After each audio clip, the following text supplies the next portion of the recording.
감사합니다. 우리 옆에 사람 같이 한번 인사할까요? 이렇게 인사하죠. 하나님께서 당신을 위해 좋은 계획을 가지고 계십니다. 같이 한번 인사하겠습니다. 믿으십니까? 언제나 하나님께서 우리를 위해 좋은 계획 가지고 계심을 믿습니다. 하나님 그렇게 말씀하셨어요. 하나님을 사랑하는 자 곧 그 뜻대로 부르심을 입은 자들에겐 모든 것이 합력해서 무엇을 이룬다? 선을 이룬다. 믿으십니까? 우리를 향한 하나님의 말씀인 줄 믿습니다. 아멘. 세상을 바라보는 세 가지 시선이 있습니다. 첫 번째는 세상을 바라보고 사물을 바라보고 판단할 수 있는 세 가지 안목이라고 말할 수 있게 시선이 있는데요. 첫 번째는 우리가 가지고 있는 육안이죠. 육안, 우리의 눈으로 보는 겁니다. 내 눈으로 보고 판단하는 것. 이게 우리의 육신의 눈을 가지고 볼 수 있는 역할들이죠. 색깔을 보고 크기를 보고 모양을 보고 방향성을 보고 여러 가지를 보고 판단할 수 있습니다. 그래서 시력이 약한 사람은, 시력이 좀 부족한 사람은 매우 불안한 삶으로 살죠. 왜냐하면 앞에 있는 것들이 무엇인지 잘 모르기 때문에 그렇죠. 두 번째, 우리가 가지고 있는 눈은 우리의 지혜와 지식과 경험을 가지고 판단해 볼 수 있는 해안이라고 말할 수 있습니다. 이건 지식의 눈입니다. 내가 배우고 내가 지금까지 경험하며 내 속에 쌓인 많은 것들, 경험들, 이제 그런 것들을 가지고 판단할 수 있는 해안이라는 것이 있습니다. 그리고 세 번째는 하나님께서 우리에게 주신 영안이라는 것이 있습니다. 영적인 시각이지요. 이것을 다르게 크게 두 가지로 이렇게 나눌 수 있습니다. 우리의 사람이 내가 볼 수 있는 것과 하나님의 관점에서 볼 수 있는 것입니다. 내 눈으로 보는 것이나 내가 배운 지식이나 경험을 가지고 볼 수 있는 해안은 다 내가 보는 겁니다. 내 관점에서, 사람의 관점에서 무엇을 보고 판단하는 것이라고 볼 수 있습니다. 그런데 또 한 가지는 하나님의 관점에서 보는 겁니다. 하나님은 어떻게 보실지, 하나님의 계획은 어떤 것일지, 그것을 가지고 세상을 보는 것, 이것이 바로 두 가지 관점이라고 볼 수 있습니다. 우리가 믿음을 가지고 산다는 게 뭘까요? 믿음을 가지고 산다는 건 내가 가지고 있는 인간의 관점을 내려놓고 하나님의 관점을 가지고 세상을 보는 것, 그것을 우리는 믿음이라고 말합니다. 우리의 육신의 눈을 가지고 세상을 보고 판단하는 건 매우 불완전합니다. 왜냐하면 한계가 있기 때문이죠. 육신의 눈으로 본다는 것 시력만큼 보죠. 내 눈이 얼마나 좋으냐에 따라서 그만큼 봅니다. 그죠? 멀리 보는 것도 그만큼 보는 거고 가까이 있는 것도 내가 볼 수 있는 것만큼만 보는 겁니다. 해안이라는 것도 마찬가지예요. 내가 경험하고 내가 보고 내가 느끼고 그런 것까지만 그 안에서만 보는 거지 그 밖에 있는 사건들은 우리가 보지 못한단 말이에요. 전문가들이라는 말이 있어요. 전문가. 어떤 한 분야의 전문가라는 이야기지요. 가끔가다 어떤 분이 엉뚱하게 저한테 주식에 대해서 묻는 분들이 있어요. 그래서 목사님 이번 이 주식이 어떻게 될까요? 이제 아마 그분 생각엔 제가 여의도에 있으니까 아마 그렇게 좀 아는 게 있지 않을까 싶어서 물어보는 것 같아요. 그래요. 제가 한번 가르쳐 드릴게요. 제가 주식에 대해서 가르쳐 드릴 수 있는 건 주님과 함께 먹는 게 뭔지는 좀 가르쳐 드릴 수 있습니다라고 얘기는 해요. 그렇잖아요. 제가 뭐 증권에 대해서 뭘 알겠습니까? 그런데 여의도에 사니까 아마 그런 생각을 가지고 있는 것 같아요. 그런데 그쪽 방면에 전문가들이 있죠. 그래서 우리가 알지 못하는 것을 알기 때문에 그들은 이 주식이 얼마만큼 올라가고 얼마만큼 떨어질 것인지 그걸 알고 있단 말이에요. 그들이 가지고 있는 경험과 그들이 가지고 있는 지식만큼 보는 겁니다. 이건 한계가 있어요. 모든 게 다 한계가 있습니다. 자기가 볼 수 있는 것, 자기가 경험한 것, 자기가 아는 것까지만 그렇게 할 수 있는 거예요. 근데 거기에 문제가 생겨버리면 큰 문제가 생기게 되지요. 우리 한 사람 성경에 나오는 한 사람을 볼까요? 가룟 유다. 여러분 어떻게 생각하십니까? 예수님의 제자 가운데 한 사람이죠. 예수님의 제자 가운데도 탁월한 사람입니다. 왜냐하면 전에도 말씀드렸다시피 가룟 유다가 예수님 제자들 가운데 회계를 맡았던 사람입니다. 돈주머니 맡은 사람이라고요. 그만큼 명석하고 똑똑한 사람이라는 의미가 그 속에 있는 거예요. 그런데 그랬던 가룟 유다가 마태복음 26장 14절로 16절에 보면 이런 말씀이 있어요. 가룟 유다가 대제사장들에게 가서 말하되 내가 예수를 너희에게 넘겨주리니 너희가 얼마를 주려느냐 그랬어요. 예수님을 팔기 위해서 제사장들과 흥정하고 있는 겁니다. 가룟 유다가 예수님을 어떻게 보는 거예요? 예수님을 돈으로 보는 겁니다. 내가 예수님을 팔아넘기면 얼만큼 내가 수지받을 수 있을까? 이렇게 예수님을 돈으로 보고 계산하는 거예요. 그 다음에 마태복음 26장 15절 16절 뒤에 이렇게 말했어요. 그들이 은 30을 달아주거늘 그가 그때부터 예수를 넘겨줄 기회를 찾더라. 은 30이 예수님을 팔아버리는, 이게 가룟 유다의 모습이라고요. 왜 그랬어요? 그의 마음속에 욕심이 들어가 버린 거예요. 욕심을 가지고 예수님을 보니까 예수님이 돈으로 보인 겁니다. 하나님께서 보시는 건 어땠을까요? 하나님께서 보시는 예수님은 온 인류를 구원할 메시아란 말이에요. 하나님께서 그것을 위해서 예수님을 이 땅에 보내셨고, 그리고 예수님을 통해서 오고 가는 세대의 수많은 사람들을 구원하실 계획을 예수님 가지고 있었단 말이에요. 이 하나님의 관점을 가지고 보지 못하고 자신의 생각을 가지고 보는 거예요. 예수님을 팔아버리면 내가 얼마 벌 수 있을까? 그리고는 은 30을 벌었던 거지요. 그런데 결과는 어떻게 됐습니까? 결과는 나중에 이 가룟 유다가 자기 스스로 나무에 목맸다가 떨어져 창자가 튀어나와 죽어버리는 불행한 최후를 마치게 되는 겁니다. 자, 우리 같이 한번 따라해 볼까요? 욕심이 생기면 하나님의 역사하심을 볼 수 없다. 욕심을 가지면 하나님의 역사하심을 볼 수 없습니다. 내 안에 내가 가지고 있는 생각 속에 욕심이 들어와 버리면 하나님의 관점을 절대로 가질 수 없다는 거예요. 분당에 있는 어느 교회가요, 참 안타까워요. 분당에 있는 어느 교회가 교회를 예배당을 크게 줬어요.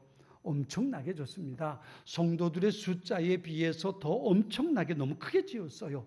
그러다 보니까 은행에서 돈을 빌려서 예배당을 지었는데 그 이자가 눈덩이처럼 불어나가지고 성도들이 부담이 되니까 교회를 다 떠나버리고 말았어요. 그리고 나중에 이 교회가 경매 붙여지게 되기 전에 그 교회를 팔아버렸는데 누구에게 넘어갔냐면 이단에 넘어가 버리고 말았어요. 그 엄청난 예배당이 이단의 헐값으로 넘어가 버린. 왜 그랬어요? 매스컴은 한 가지로 동일하게 말합니다. 욕심이 하나님의 뜻을 거슬렀다. 욕심이 들어가니까 하나님의 뜻을 바르게 보지 못했던 겁니다. 창세기 4장에 보면 두 사람이 등장합니다. 누구냐면 아담과 하와의 아들들이에요. 가인과 아벨이죠. 가인과 아벨입니다. 가인과 아벨이 하나님 앞에 제사를 드립니다. 그런데 가인이 드린 제사는 하나님 거절하시고 아벨의 제사만 하나님 받으시지요. 그런데 이때 가인이 어떻게 표현했는가? 창세기 4장 5절은 이렇게 말합니다. 가인이 몹시 분하여 안색이 변하니 그랬어요. 안색이 변했다 그랬어요. 몹시 분하여 안색이 변했다는 겁니다. 이게 무슨 얘기예요? 감정이 상했다는 거예요. 감정이 상했어요. 왜 하나님께서 내 예배는 받지 않으시고 저놈의 예배만 받으실까? 감정이 상해버리고 말았어요. 하나님께 거절당하고 나니까 감정이 상했어요. 그래서 어떻게 됐습니까? 그 동생 아벨을 죽여버리고 마는 겁니다. 자, 다시 한번 따라할까요? 감정이 상하면 하나님의 역사를 볼 수 없다. 그래요. 내 감정이 상해버리면 하나님의 역사하심을 우리가 볼 수 없는 거예요. 우리 사람의 감정은 쉽게 상하지요. 말 한마디에도 상하고요. 어떤 상황만 조금만 틀어줘도 우리의 감정은 상할 때가 얼마나 많아요. 지난번에 어떤 청년 둘이 교제하는 청년들을 만났는데 그 남자 청년이 안절부절하면서 어쩌지 못해 불안해하는 거예요. 야, 너 왜 그러냐? 왜 그러냐? 그랬더니 둘이 이제 교제하는 걸 제가 아니까요. 너 왜 그러냐? 그랬더니 이제 내가 머리를 깎고 왔는데 이제 그 자매가 같이 교제하는 자매가 미용실에 가서 깎았다고 삐졌대요. 제가 그 얘기를 들으면 야, 너 사귀지 마라. 그러고 싶은 마음이 있는데 그럴 수는 없고. 아니 미용실에 가서 여자 미용사에게 머리를 맡겼다고 삐졌다는 거예요. 참 사람의 감정이라는 게 말이죠. 사람의 감정이라는 게 정말 작은 것, 정말 보잘것없는 것 가지고도 상해버리는 게 이게 사람의 감정이라. 그렇죠? 그런 것들 가지고 어떻게 하나님의 뜻을 바라볼 수 있겠습니까? 그렇죠? 감정이 상하면, 욕심이 생기면, 내 안에 시심이 생기면, 그렇죠? 인간의 관점을 가지고 세상을 본다는 게 얼마나 어리석은 것인가를 우리가 볼 수 있는 그런 많은 일들이 우리 앞에 있는 것을 봐요. 요새 큰 이슈가 되긴 조국이라는 사람, 그리고 많은 사람, 어떤 사람 다르게 볼 수도 있을 거예요. 그런데 그분이 이제 법무장관이 됐어요. 누구보다도 정의와 공정을 외쳤던 사람입니다. 공평함을 외쳤던 사람이지요. 뚜껑을 열어놓고 보니까 그 많은 의혹들이 다 진실은 아닐 거라고 저는 생각은 해요. 그런데 그럼에도 불구하고 그 속에 자기만의 특권을 누리려고 애썼던, 물론 그거 안 하고 그의 아내가 있었는지 모르겠지만 말이죠. 그런 많은 것들이 보여지는 그런 모습들을 우리가 봅니다. 그러면서도 자기는 그러지 않은 것, 내가 하지 않은 거라고, 나는 법에 저촉되지 않았다고 말하는 것이 한편으로 보면 어이없기도 하고 한편으로 보면 불쌍하기도 한 생각이 드는 거예요. 이게 사람입니다. 이게 사람이에요. 자기가 가지고 있는 생각을 가지고, 자기가 가지고 있는 경험을 가지고, 지금까지 살아오면서 내 안에 쌓인 모든 것들을 가지고 세상을 판단한다는 것이 얼마나 보잘것없는 것인지 말이죠. 그래요. 인간의 관점을 가지고 세상을 보는 건 한계가 있습니다. 그것은 정확하지 않습니다. 그런가 하면 하나님의 관점을 가지고 세상을 본 사람들이 있어요. 대표적인 사람을 보면요, 사도행전에 고넬료와 베드로가 나옵니다. 고넬료 이탈리아 부대의 백부장입니다. 로마 군인이에요. 그는 유대인이 아닙니다. 그럼에도 불구하고 하나님을 경외하는 사람이었다 그랬어요. 그런데 어느 날 기도하는데 하나님께서 고넬료에게 요빠에 사람을 보내서 베드로를 청해서 말씀을 들으라는 메시지를 듣습니다. 베드로가 어떤 사람인가 판단하지 않고 사람을 보냈어요. 보내서 베드로를 청합니다. 그리고 베드로의 메시지를 듣기를 원합니다. 그런데 보니까요, 베드로는 약관 청년이에요. 30대 청년이에요. 거기다가 베드로는요, 고기 잡는 어부였어요. 사회적인 지위도 높지 않고요. 사람들에게 뭔가 배워본 적도 없는 사람이고요. 그런 사람이라는 걸 고넬료가 알잖아요. 그런데 베드로가 자기 집에 오니까 그 앞에 넙죽 엎드려서 하나님 앞에 경배하듯 베드로를 경배합니다. 그리고 베드로를 통해서 하나님의 메시지를 듣게 되는 것을 봅니다. 자기는 이탈리아의 군인입니다. 로마의 군인입니다. 막강한 권력을 가지고 있습니다. 그런데 베드로는 하찮은 유대인 평민입니다. 그런데 그 앞에 엎드려 절하고 그로부터 하나님의 메시지를 듣는 거예요. 여러분, 베드로는 어땠어요? 베드로는 어느 날 하나님 앞에 기도하기 위해 옥상에 올라갔는데 하늘에서 보좌가 내려오잖아요. 그리고 거기에 모든 짐승들이 다 들어가 있어요. 근데 하나님의 음성이 들립니다. 너희 잡아먹어라. 베드로가 보니까 자기가 먹지 못할 부정한 짐승이 거기 있는 거예요. 구약 율법에 먹을 수 있는 짐승과 먹지 못하는 짐승이 있거든요. 근데 그 먹지 못할 짐승이 거기 있는 겁니다. 하나님은 지금까지 율법을 어겨서 부정한 것을 먹어본 적이 없습니다. 난 먹지 못하겠습니다. 그러니까 하나님 말씀하세요. 내가 먹으라 했는데 네가 왜 먹지 못한다 그러냐? 먹어라. 내가 깨끗하게 먹으라 하는 것은 다 부정하지 않은 것이 먹으라라고 말씀하세요. 이게 3번 동일하게 반복이 됩니다. 이 일이 있고 난 다음에 고넬료가 자기에게 보낸 사람들이 도착을 해요. 그러면서 우리 주인 고넬료가 이 로마의 군인인데 당신을 청합니다. 하나님께서 자기에게 말씀하신 것을 알고 그곳에 갑니다. 가서 고넬료의 집에 가서 그렇게 말하죠. 유대인인 내가 이방인이 당신의 집에 들어오는 것과 당신과 교제하는 것이 율법에 어기는 일이라는 것 당신도 알고 나도 알지 않냐. 그런데 하나님께서 나를 보내서 왔다. 그리고 말씀하고 거기서 고넬료의 집에서 부흥회를 한다고요. 그리고 그날 고넬료의 그곳에 모인 모든 사람들이 세례를 받고 성령의 충만함을 받는 놀라운 역사가 그날 이루어집니다. 어떻게 이런 일이 일어났을까요? 이유는 한 가지입니다.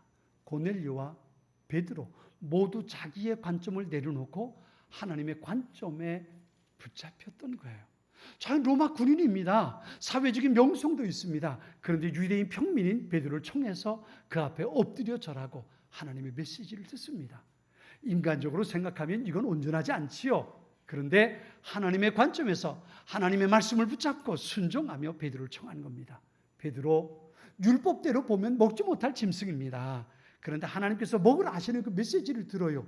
그리고는 고넬료의 집에 와서 내가 이방인과 교제하는 것이 온전치 않지만 하나님께서 가라 하셔서 왔다고 말이죠. 하나님의 관점을 가지고 고넬료를 만나고 그 집에서 부흥회를 이끌어 갔던 거지요. 이것이 그 가정에 놀라운 하나님의 역사를 이루어낸 소중한 기회가 된 겁니다. 여러분, 이렇게 하나님의 놀라운 계획을 발견하고 하나님의 귀한 역사를 누려가기 위해서 우리에게 반드시 필요한 것이 있다면 바로 이겁니다. 나의 관점을 내려놓고 하나님의 관점을 가지고 세상을 보는 겁니다. 이게 바로 신앙입니다. 믿음 생활이라는 게 뭘까요? 신앙이라는 게 뭘까요? 한마디로 말하면 그겁니다. 나의 관점, 내가 가지고 있는 인간의 관점을 내려놓고 하나님의 관점을 갖는 겁니다. 내가 가지고 육신의 눈으로 보는 거나 내 속에 가지고 경험이나 지식이나 많은 것들을 통해서 알게 된 그것을 가지고 판단하는 것이 아니라 하나님의 관점을 가지고 판단하는 것. 이것이 바로 믿음을 가지고 살아가는 사람의 모습이라는 겁니다. 이게 신앙생활입니다. 사랑하는 성도 여러분, 우리 모두는 인간의 관점을 내려놓고 하나님의 관점을 갖는 하나님의 사람들이 될 수 있기를 축원합니다. 오늘 우리가 읽은 말씀은 요셉에 대한 이야기입니다. 요셉의 노후에 대한 이야기죠. 이 말씀이 읽고 나서 그 뒤에 마지막 50장이 마무리되는데 그 다음에 요셉이 죽었다는 이야기가 그 다음에 나오는 거예요. 그러니까 이 사건이 어떻게 보면 요셉의 인생의 클라이막스라고 볼 수 있습니다. 요셉의 생의 절정기가 오늘 본문 속에 있는 이 이야기라고 볼 수 있습니다. 사실 요셉의 생애는 아버지 집에 있을 때와 그 다음에 아버지 형들에게 팔려서 노예 생활하고 감옥에 갇혀서 고통스러운 생활을 할 때와 그리고 그 다음에 애굽의 총리로 살아갈 때 이렇게 셋으로 요셉의 생애를 구분해 볼 수 있습니다. 그런데 그럼에도 불구하고 요셉의 생애의 가장 절정기는 애굽에서 총리 생활할 때가 아니라 아버지의 형제들, 가족들을 만날 때 오늘 본문의 사건이 요셉의 생애의 절정이라고 볼 수 있습니다. 요셉, 그의 인생은 어땠습니까? 아버지 집에 있을 때 색동 옷을 입고 아버지 사랑을 독차지하고 살았던 12명의 아들들 가운데 11번째 아들 아닙니까? 그리고 얼마나 행복하게 살았겠어요. 그리고 살았단 말이에요. 그러다가 형들의 미움을 받고 노예로 팔려버리고 맙니다. 노예로 팔려가서 애굽에서 그리고 사는 거예요. 얼마나 고통스럽게 살았겠어요. 그때가 요셉의 젊은 청소년 시절이란 말이에요. 아직 어릴 때에 형들에게 팔렸어요. 그리고 남의 집에 가서 노예로 사는 겁니다. 내가 왜 팔려야 되는지, 내가 왜 여기서 생활해야 되는지 그것조차 알지 못하고 노예로 산 것이 요셉의 청소년 시절이란 말이에요. 그러다가 또 모함을 받아서 감옥에 가게 됩니다. 감옥에서도 의미도 알지 못하고 내가 왜 여기 왔는지, 내가 무슨 죄를 지었는지도 모르고 감옥에서 죄수로 사는 거예요. 얼마나 안타까운 삶이겠어요. 오죽했으면 말이죠. 그 감옥에 왕의 신하들이 들어왔는데 왕의 신하들의 그 꿈을 해석해 주면서 그렇게 말합니다. 당신이 며칠 있으면 다시 풀려나갈 텐데 왕에게 내 형편을 좀 얘기해 주십시오. 나는 아무 죄도 없이 여기 갇혀 있습니다. 나를 기억해서 왕에게 내 사정을 얘기해서 나를 좀 나가게 해 주십시오. 그리고 요청을 하는 내용이 거기 나와요. 요셉이 얼마나 안타까웠으면 말이죠. 내가 왜 여기 있어야 되는지, 내가 왜 노예로 살아야 되고, 내가 왜 죄수로 살아야 하는지 그것을 알지 못해서 얼마나 답답했겠냐 말이에요. 그래서 바로 왕의 신하들에게 그걸 부탁하기도 합니다. 나를 좀 기억해달라. 내가 여기서 나갈 수 있도록 좀 도와달라. 그리고 요청하는 모습을 봐요. 얼마나 어린 다윗의 마음이, 그때가 20대 청년의 마음이거든요. 그 청년의 마음이 얼마나 답답하겠어요. 형들에 대한 미움, 원망, 혹은 하나님에 대한 원망은 없었겠습니까? 그죠? 그런 모든 것들이 아직 젊은 청년이 요셉의 마음속에 가득 채워져 있을 거란 말이에요. 그런데도 불구하고 바로 왕의 신하로부터도 외면을 당합니다. 신하는 복직이 됐는데 요셉은 잊어버린 거예요. 그리고 여전히 감옥에서 죄수로 살아가는 겁니다. 그러다 어느 날 바로 왕이 꿈을 꾸고 났을 때에 그 꿈을 해몽하기 위해서 요셉이 드디어 올라가고요. 그리고 애굽의 총리가 되는 겁니다. 그때가 요셉의 나이가 30대 약관. 30대입니다. 아직 젊을 때, 아직 어릴 때입니다. 그래서 감옥에서 나와서 그리고 결혼을 하고요. 가정을 꾸려가게 됩니다. 그리고 애굽의 총리로 살아가게 됩니다. 그 마음은 어땠을까요? 여전히 자기를 바라보는 형들에 대한 이야기 있지 않겠습니까? 그런데 그때 마침 멀리 가나안 땅에서 어떤 사람들이 양식을 사러 왔다고 그래요. 보니까 자기 형들이란 말이에요. 요셉이 옛날 일들이 생각이 나지 않았겠습니까? 성경에 가만히 돌이켜보면 그 형들을 집에 초대해 놓고 그리고 방에 들어가서 혼자 울었다. 형들을 만나고 형들을 앞에 딱 만나고 대면했는데 그들을 놔두고 들어가서 요셉이 엉엉 울었다는 이야기가 성경에 기록이 돼요. 왜 그랬을까요? 아마 두 가지 마음 아니었겠습니까? 오랜만에 형들을 만난 반가움이 있겠고요. 또 하나는 그 마음속에 형들을 향한 미움 없겠습니까? 내가 이 형들 때문에 어떤 고통을 당했는데 아직 어린 청년 아닙니까? 이제 30인데요. 그의 마음속에 이 마음이 없었겠습니까? 들어가서 소리내서 통곡을 하면서 울고요. 눈물을 닦고 다시 나와서 형들을 만나는 그런 장면이 창세기에 우리가 볼 수 있습니다. 나중에 그 형들과 함께 아버지와 부모들을 다 초청합니다. 그리고 애굽에서 그 형들을 모든 가족들을 부양하면서 요셉이 함께 삽니다. 그땐 별 문제가 없었어요. 오늘 본문의 이야기는 아버지가 죽고 나서입니다. 아버지 야곱이 죽고 나서 장례 치르고 난 다음에 되어진 사건이 오늘 본문입니다. 아버지 장례를 치렀어요. 가장 두려운 게 누구였냐면 요셉의 형들이었잖아요. 왜냐하면 지금까지는 그래도 노부인, 나이 많아 연세 많은 아버지가 살아계시니까 요셉이 우리에게 뭐라고 못할 거란 말이죠. 그런데 이제 아버지가 돌아가셨어요. 아버지라는 방패막이 돌아가셨으니까, 없어졌으니까 이제 분명히 요셉이 우리에게 해코지 할 거다, 이런 생각을 형들이 한 거지요. 이런 생각이 형들에게만 있겠습니까? 요셉의 마음속엔 왜 없겠어요? 이 두려움을 가지고 형들이 요셉을 찾아옵니다. 그러면서 말하죠. 아버지가 생전에 돌아가시기 전에 네가 형들을 용서하라고 아버지가 말씀하셨다. 아버지가 너 형들에게 해코지하지 말라고 말씀하셨다. 그게 아버지 유언이었어라고 그런 말을 했겠습니까? 그런 말이 있지도 않지요. 형들이 오직 두려웠으면 그렇게 얘기했겠어요. 그렇게 얘기했습니까? 그 얘기를 듣는 요셉의 마음속에 어떻게 보면 우라통이 터질 일들이 왜 없겠습니까? 성경에 보면 그 일이 있고 나서 요셉의 마음이 너무 아팠어요. 그 말을 듣고 너무 아팠어요. 그런데요, 요셉이 이렇게 말합니다. 오늘 본문에 있는 이야기인데요. 우리 같이 한번 읽어볼까요? 우리 17절에 있는 말씀입니다. 18절에 있는 말씀입니다. 우리 18절 말씀. 자, 우리 같이 한번 읽어보겠습니다. 18절과 19절인데요. 같이 읽습니다. 그의 형들이 또 친히 와서 요셉의 앞에 엎드려 이르되 우리는 당신의 종들이니이다. 요셉이 그들에게 이르되 두려워하지 마소서, 내가 하나님을 대신하리니까. 20절 말씀은 제가 읽겠습니다. 당신들은 나를 해하려 하였으나 하나님은 그것을 선으로 바꾸사 오늘과 같이 많은 백성의 생명을 구원하게 하시려 하셨습니다. 무슨 얘기예요? 형들은 요셉이 자기들의 해코지 할까 봐 두려웠어요. 왜냐하면 그게 당연한 이치잖아요. 자기들이 요셉을 팔았다고요. 노예로 팔아버렸다고요. 그러니 동생의 마음속에 형들을 향한 미움과 원망이 얼마나 컸겠어요. 자기들의 마음속에 동생을 기억하는 것처럼 동생의 마음속에도 자기들을 향해서 그런 감정이 있을 거라는 것 형들도 알았단 말이에요. 요셉도 그런 감정이 왜 없겠습니까? 그런데 요셉은 형들에게 이렇게 말합니다. 두려워하지 마십시오. 내가 하나님을 대신하겠습니까? 내가 하나님을 대신하겠습니까? 그러면서 그 다음에 이렇게 말해요. 뭐라고 말하냐면 우리 본문 봤던 마지막 절 가서 보면 이렇게 기록하죠. 내가 당신들과 당신들의 자녀를 기르리이다. 두려워하지 마십시오. 내가 당신과 당신의 가족들, 당신들의 자녀들까지 내가 봉양할 겁니다. 두려워하지 마십시오. 라고 이야기하는 겁니다. 이런 말로 오늘 본문에 보면 저는 이 말씀 보면서 이 단어를 보면서 참 감동이 되는데요. 마지막 21절 뒤에 이렇게 말합니다.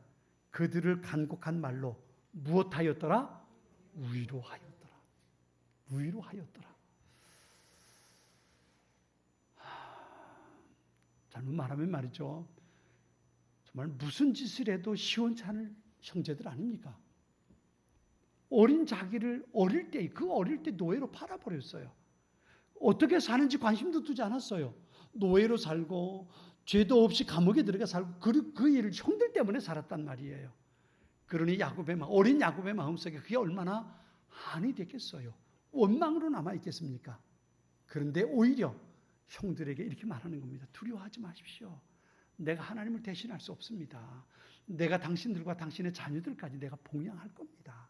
그러면서 위로했다는 겁니다. 위로했다는 거예요. 그래요. 내가 모른 척 할게요. 이 말 한마디로도 괜찮을 텐데 말이죠. 형들과 그의 가족들을 위로하는 요셉의 모습을 우리가 볼 수 있는 겁니다. 몇 주 전에 미국 텍사스에 있는 엘파소에 있는 한 곳에서 직장에서 해고당한 30대 직장인이 그 직장에서 해고당한 것을 참지 못해서 그 억울함을 참지 못 총을 가지고 월마트 매장에 가서 총을 난사한 사건이 있었죠. 그로 인해서 20명이 죽었어요. 자기 마음속에 있는 원망과 원한을 풀어놓는다면 세상은 어떻게 될까요? 세상은 어떻게 될까요? 요셉이 자기 속에 가지고 있는 그동안 쌓여있던 모든 감정을 다 털어버린다면 어떤 일이 벌어질까요? 아마 요셉의 형제들은 거기서 더 이상 지금 요셉은 애굽의 총리입니다. 애굽의 제2인자예요. 막강한 권력을 가지고 있는 사람입니다. 아버지 돌아가셨어요. 이제 형제들만 있단 말이에요. 그들에게 하고 싶은 대로 한다면 뭘 못하겠습니까?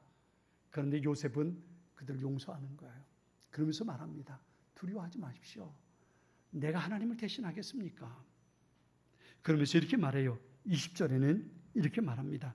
당신들은 나를 헤아려 하였으나 하나님은 그것을 손으로 바꾸사 오늘날과 같이 많은 백성의 생명을 구원하시게 하셨느니 당신들은 두려워하지 마십시오. 무슨 얘기예요? 요셉은 자신의 모든 것 다 내려놓고 하나님의 관점을 가지고 형들을 본 겁니다. 내가 왜 애굽의 노예로 팔려오게 됐는지, 내가 왜 억울하게 감옥에 가서 죄수로 살아야 됐는지, 그리고 내가 왜 애굽의 총리가 되었는지 지금 하나님의 관점으로 보기 시작하는 겁니다. 인간의 관점으로 본다면 원망투성입니다. 원한에 사로잡혀서 아마 하룻밤도 제대로 자지 못할 겁니다. 그런데 이제 하나님의 관점으로 보는 겁니다. 내가 왜 노예로 팔려오게 됐는지, 내가 왜 억울하게 감옥에 살아야 됐는지, 내가 왜 애굽의 총리가 될 수 있었는지 하나님의 관점에서 그걸 보는 겁니다. 하나님의 관점은 그로 인해서 많은 백성의 생명을 구원하시기 위한 계획이 그 속에 있었다는 것을 요셉이 발견한 겁니다. 하나님의 관점에서 보게 되니까 하나님의 계획이 보이는 거예요.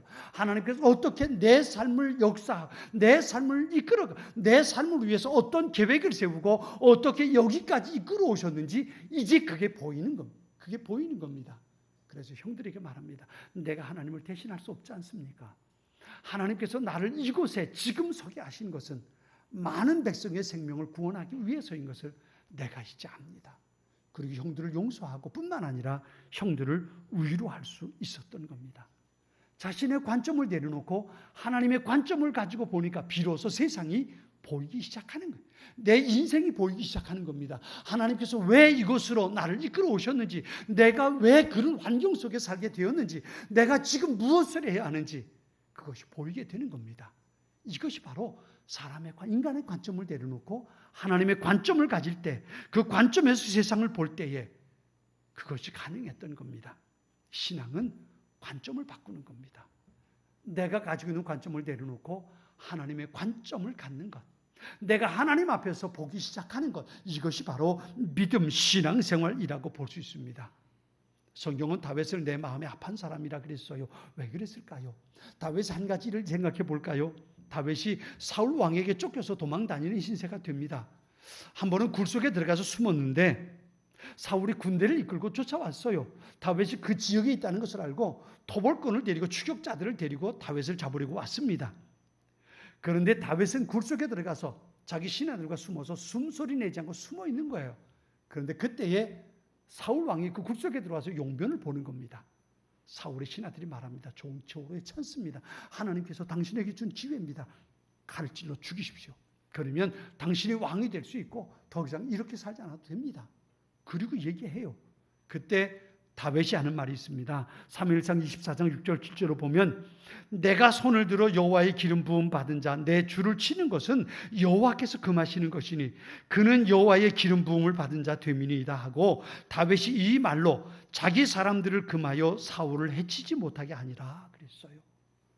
하나님의 뜻이 어디 있는지 너희들은 모른다. 하나님께서 기름 부어 세운 왕을 내가 해친다는 건 말이 안 된다. 절대로 그런 일 하지 마라. 자기와 함께 있는 신하들은 자기의 관점에서 보는 겁니다. 지금 사울을 죽이면 왕이 될 수 있는 절호의 찬스라는 거예요.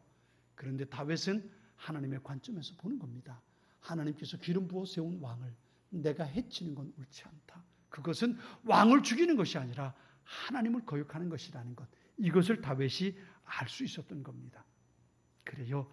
사람의 관점만 내세우고 기회를 잡으려는 것, 이것이 사람의 마음일 거예요. 그런데 다윗은 하나님의 관점에서 볼 수 있는 신앙을 가지고 있었던 겁니다.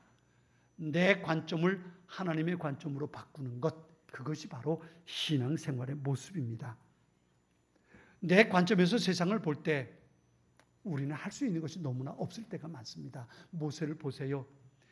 애굽 사람을 죽이고 미디안 광야로 도망칩니다. 거기서 40년 동안 양의 짐승들의 똥을 밟으며 그리고 산 거예요. 그러니 가지고 있는 모든 자존감은 다 무너져 내렸고요. 자기는 아무것도 할 수 없는 존재라는 것을 알게 된 거지요. 어느 날 하나님이 찾아오십니다. 네가 애굽에 가서 내 백성을 이끌어내라. 하나님 모세에게 말씀하세요. 그때 모세가 하나님 앞에 이렇게 말합니다. 내가 누구 관대 거길 가겠습니까? 여러분, 이 말은 굉장히 중요한 말이에요. 자기가 자기의 자신을 볼 때에 내겐 그런 능력이 없다는 겁니다. 나는 바로 왕이 나를 죽일까 봐 무서워서 여기 도망왔고 지금까지 40년 동안 가축들하고 살았습니다. 난 이제 아무것도 할 수 없습니다. 나는 내 인생의 실패자입니다. 난 더 이상 뭘 할 수 있는 소망이 없는 사람입니다. 모세는 너무 자신을 잘 알았어요. 자기의 관점을 가지고 자신을 본 겁니다. 그러니까 아무것도 할 수 없는 자신의 모습을 봤어요. 그래서 하나님 앞에 말합니다. 아니요, 하나님, 내가 거기를 어떻게 갑니까? 난 못 갑니다. 다른 사람 보내십시오. 모세가 자기 자신의 모습을 알기에 하나님 앞에 그렇게 거절했던 그런 모습을 봅니다. 그런데 끝내 하나님은 모세를 애굽으로 보내십니다. 왜 그랬을까요? 하나님의 관점에서 모세를 볼 때에 모세보다 이 일을 해낼 수 있는 탁월한 사람은 없다고 하나님은 보신 겁니다.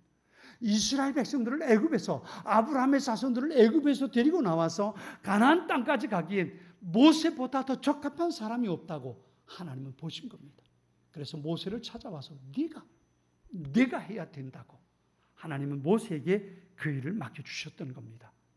나중에 하나님의 관점을 갖게 될 때 모세가 예하고 순종하고 지팡이를 들고 애굽 바로왕을 찾아가는 모습을 우리가 볼 수 있습니다. 여러분, 그래요. 나의 관점을 가지고 세상을 볼 때에 나는 아무것도 못한다고 말할 수 있습니다. 난 불가능해. 난 못해. 난 용서할 수 없어. 난 사랑할 수 없어. 내가 이 일을 어떻게 해? 난 아무것도 못해.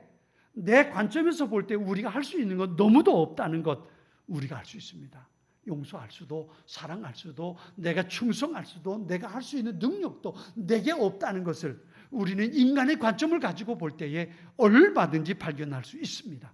그러나 하나님의 관점에서 본다면 우리는 세상의 모든 것을 할 수 있는 사람이라는 겁니다. 바울은 그래서 그렇게 말합니다. 내게 능력 주시는 자 안에서 내가 모든 일을 할 수 있느니라. 아멘. 내게 능력 주시는 자 안에서 내가 모든 일을 할 수 있다고. 내 관점에서 볼 때 난 아무것도 할 수 없지만 하나님의 관점에서 볼 때 나는 세상의 모든 것을 할 수 있다고. 내 관점에서 볼 때 나는 불가능하지만 하나님의 관점에서 볼 땐 전능하다는 것을 사도 바울은 알았던 겁니다. 이것이 바로 우리가 가져야 할 믿음의 모습입니다. 신앙생활은 관점을 바꾸는 겁니다. 인간의 관점, 나의 관점을 내려놓고 하나님의 관점을 가지고 세상을 보는 것, 그것이 바로 신앙생활이라고 볼 수 있습니다. 그런데요, 요셉이 이렇게 깨닫기까지는 13년이 걸린 거예요. 형들에게 노예로 팔려서 노예 생활하고 감옥에 들어가서 죄수로 살고 그리고 애굽의 총리가 되어서 그 다음에 아버지가 죽고 나서 그가 깨달은 게 이겁니다. 하나님의 관점이 이거였구나. 하나님께서 이것 때문에 나를 이리로 보내셨구나. 그때야 깨닫게 되었던 겁니다. 왜 형들에 대한 원망과 미움이 요셉에게 없었겠어요? 노예 생활하면서 감옥 죄수로 살면서 왜 없겠습니까? 그런데 13년이라는 시간이 지나고 나서 요셉의 마음속에 하나님의 관점이 보이기 시작하는 겁니다. 그래서 요셉이 죽을 때에 그렇게 유언을 합니다.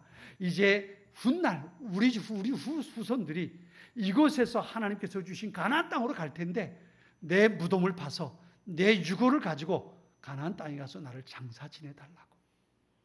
요셉이 죽기 전에 마지막 유언을 그렇게 합니다. 왜요? 그가 하나님의 관점을 가지고 볼 수 있게 되었던 겁니다. 하나님의 관점이 때때로 우리에게 늦게 발견될 때가 있습니다. 그런데 그때까지 우린 참고 기다릴 수 있어야 합니다. 아, 이거였구나. 하나님께서 이것을 원하셨구나. 그것을 발견할 때까지 우리 인간의 관점을 가지고 결정하기보다는 하나님의 관점을 가질 때까지, 그것이 발견될 때까지 참고 기다리는 모습이 우리에게 있을 수 있어야 한다는 겁니다. 믿음이 좋은 목수 할아버지가 한 분 있었대요. 시카고에 사시는 분인데요. 어느 날 이 목수 할아버지가 다니는 교회에서 중국에 있는 고아원에 옷을 보내기로 하고 옷을 다 수집을 했대요. 교인들이 옷을 다 가지고 왔지요. 헌어, 새옷 다 가지고 온 것, 중국에 있는 고아원에 보내기 위해서 옷을 다 준비했는데 그것을 다 모아가지고 이 할아버지가 무슨 일을 했냐, 목공을 하는 일이라 나무로 박스를 만든 거예요. 나무로 박스를 만들어가지고 그 안에 고아원에 보낼 옷들을 다 집어넣고 박스를 다 묶은 겁니다. 그러니 그걸 이제 중국의 고아원으로 보내는 거예요. 다 박스를 만들어가지고 옷을 그 안에 다 집어넣고 마지막 못질까지 다 하고 났는데 이 할아버지가 자기가 가지고 있는 안경이 안 보이는 거예요. 안경을 쓰고 하다가 이제 못질을 하고 그럴 테니까 안경을 벗고 그리고는 못질을 다 하고 땀나고 그렇게 다 하고는 그리고 다 쌓아놓고는 그리고는 찾아보니까 안경이 안 보이는 거예요. 근데 이 안경이 며칠 전에 새로 마친 좋은 안경인 거예요. 아, 이거 없으면 내가 불편한데, 내가 얼마 전에 마친 거는 새 건데, 아, 이거 정말 안타까운데 어디 갔을까 한참 찾는데 안경이 안 보이는 거예요. 뭐 어쩔 수 없이 그냥 박스 안대로 그냥 보냈지요. 나중에 몇 년 후에 그 고아원 원장 되시는 분이 이 시카고의 교회에 와가지고 자기들에게 보내준 것에 대해서 감사한 얘기를 합니다. 그러면서 그 고아원 원장님이 그런 얘기를 하는 거예요. 내가 참 여러분이 보내준 옷 때문에 우리 아이들이 많이 도움받고 참 감사했다. 그런데 특별히 내가 또 감사했던 건 사실 그때 내가 아이들과 함께 지내다가 내 안경이 고장이 나가지고 부러져서 더 이상 안경을 쓸 수 없게 됐고 그걸 어떻게든 해보려고 테이프를 가지고 붙여 쓰고 그랬는데 그게 참 안 되더라는 얘기예요. 불편해가지고 안경을 어떡하나 마치자니 돈이 들고 그래서 어떡하나 그리고 기도하고 있었는데 그 박스를 다 열고 옷을 나누다 보니까 그 안에 새 안경이 하나 들어있더라는 거예요. 그걸 꺼내 딱 썼는데 자기 눈에 그렇게 기가 막히게 맞더라는 거지요. 하나님께서 이렇게 내게 안경을 보내주셨구나. 그 마음을 가지고 감사하면서 보내준 시카고 교회에 참 감사하고 하나님 앞에 감사했다는 거예요. 다른 교인들은 누구도 그 안경을 누가 보냈는지 모르지요. 근데 아는 사람 한 사람 있잖아요. 그렇죠? 목공 할아버지. 내 안경이 어디 있는지 찾았던 그 할아버지는 그 안경을 하나님께서 그래서 박스 안에 넣어서 보내셨구나. 그때야 그걸 발견하게 됐던 거예요. 여러분 그래요.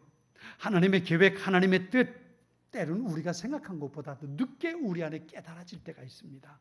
그러나 그럼에도 불구하고 우리는 잊지 말아야 돼요. 하나님의 관점을 가지고 사는 것이 신앙생활이라는 거예요. 하나님은 분명히 이렇게 말씀하십니다. 하나님을 사랑하는 자 곧 그 뜻대로 부르심을 입은 자들에게는 모든 것이 합력하여 선을 이룬다 그랬어요. 하나님의 관점이 발견되는 그때까지 참고 견디고 믿음을 지켜갈 수 있어야 합니다. 나의 생각, 내 관점 내려놓고 하나님의 관점을 가지고 세상을 볼 수 있는, 하나님의 관점을 가지고 나의 인생을 살펴볼 수 있는 믿음의 사람들이 될 수 있어야 합니다. 이제 정리합니다. 하나님께서 사랑하는 자녀인 나를 위해서 준비하고 계획하고 계시는 복된 삶이 있다는 것을 여러분이 잊지 마시기 바랍니다. 나의 관점을 내려놓고 하나님의 관점을 가지고 나의 인생을 바라볼 수 있어야 합니다. 쉽게 하나님의 관점이 깨달아지지 않을 때도 있습니다. 인내하며 기다리십시오. 하나님의 관점이 깨달아지기 전에 하나님을 앞서가려고 하다가 인생을 그르치는 어리석음을 범하지 말기 바랍니다. 나의 관점이 아니라 하나님의 관점에서 세상을 보고 하나님의 관점에서 나의 인생을 살펴보고 하나님의 관점에서 내 앞에 있는 사건들을 바라볼 때 하나님께서 나를 위해 어떤 일을 준비하셨는지 그것을 발견할 수 있을 것입니다. 이 승리자의 삶이 우리 모두에게 있게 되기를 바랍니다. 이 시간 우리 같이 기도하겠습니다. 같이 기도하겠습니다.